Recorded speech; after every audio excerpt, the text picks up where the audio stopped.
Hi, first of all, I'd like to thank you for teaching this class for me. I think I learned a lot about creativity and innovation and kind of updating those things in my classroom. I'm just going to quickly walk you through my assignments and kind of what I learned from them. This first assignment was a real world application. I did it on the French Revolution and based it off of a review.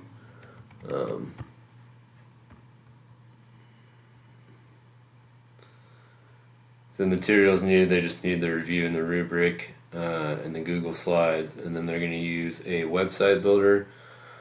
And this one is just to have the students kind of go through this to review the material and then to learn a real world application like building a website, which they could use in many different occupations or just for their own personal use.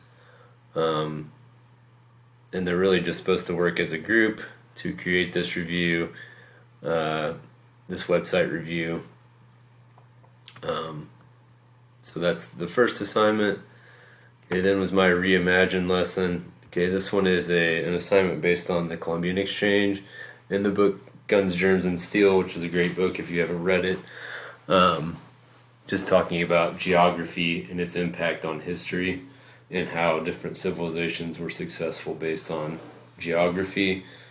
And with this one, they'd be given, students could work either in groups or individually based on their choice. And they could create a video, they could make a PowerPoint presentation, they could do a poster, they could do a play, they could do a lot of different things. Pretty much it's up to their own choice, or if they want to come up with something different than what I gave them, they just have to talk to me about it. And it basically goes through whatever plant or animal they are given, kind of how it helped that civilization or country come to power. And they would just need a Chromebook and internet access to go through this. Then they also have to create a works cited page, which they would use in a lot of different places after high school.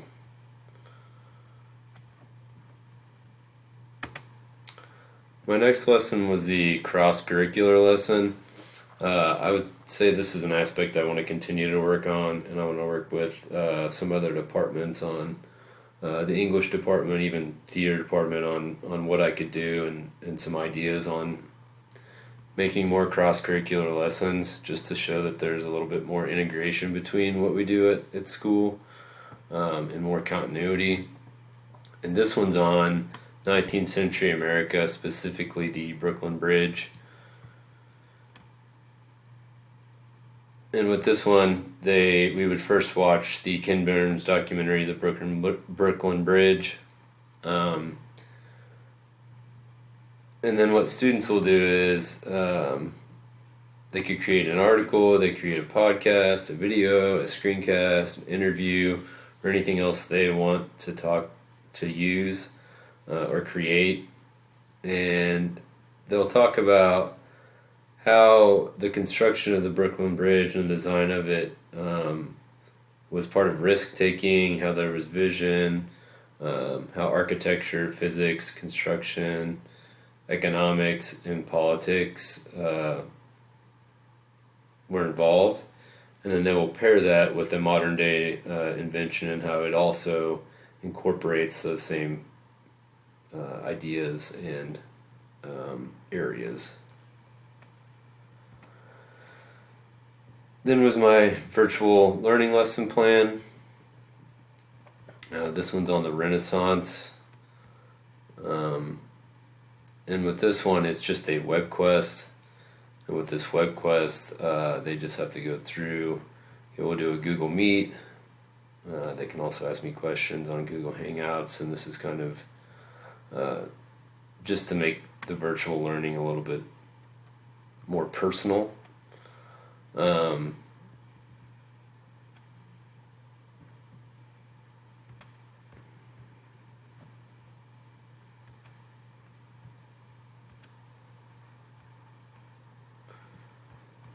then here is the web quest and the link.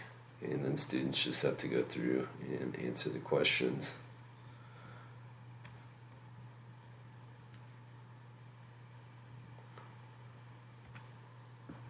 Then is the choice board. I like this one. I like the idea of the choice board because it does give them choices, but it also gives them some guidance on the choices and what they mean.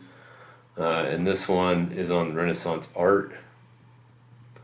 They could, and it covers all the different nine different types of learners. So they can pick something that maybe they are good at and something that they are more comfortable with. And a lot of them offer options that they could do with a partner. It also has computer usage, art, and all of them give options to present it to the class, which I think is also a skill that students need to continue to work on, and teachers need to continue to work on as well. That presentation and being able to present what you've learned, to me, makes you a better learner, because you have to think about not only what is it that I'm creating, but you have to know it well enough to present it to somebody else and for them to understand based on what you have learned. So to me, this choice board was awesome. I plan on using a lot more choice boards this next year. Okay, whether or not we're virtual or not, I think it gives students options, and I feel like options is a big part of this class, and creativity. You want to give them some guidance, but not so much that they don't think for themselves.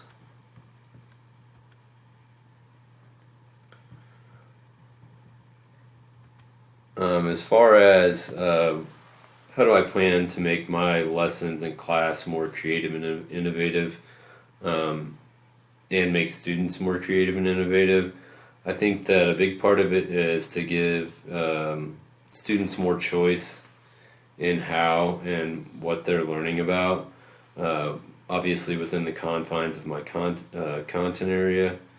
I want to use more multiple intelligences and be cognizant of those multiple intelligences when I create assignments, so that assignments aren't so boxed in that it doesn't allow students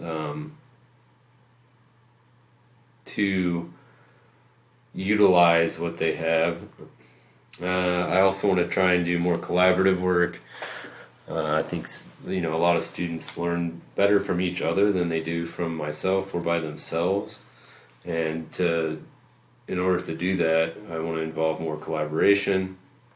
Another part of the class that I thought I could work into my classroom is real world applications. I think that making something applicable to something they're going to do after school makes it a little more tangible and a little more real for them. And then I want to involve more technology in different programs, so just to familiarize the students with a bunch of different technology and programs.